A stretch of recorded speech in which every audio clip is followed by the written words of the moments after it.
পাইলটের একটা ছোট্ট ভুল কিভাবে একটা প্লেনের পরিণতি নির্ধারণ করে জানেন?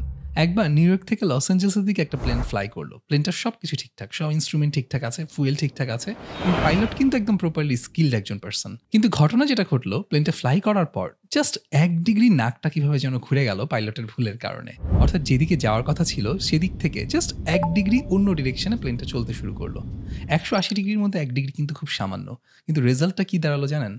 এই ২৭০০ মাইলের যে লম্বা জার্নি, সেই জার্নি শেষ হওয়ার পর দেখা গেল প্লেনটা লস এঞ্জেলসে পৌঁছায়নি। বরং ১৫০ মাইল দূরে অন্য কোনো এক জায়গায় হয়তোবা কোনো সমুদ্র সৈকতে কিংবা সমুদ্রের কাছে পৌঁছে গেছে। এবং পুরো ক্র্যাশ ল্যান্ডিং কিংবা হচ্ছে আবার নতুন করে ডিরেকশন সেট করে তাকে আবার আগের জায়গায় ফেরত আসতে হয়েছে অনেক সময় এবং রিসোর্স খরচ করে।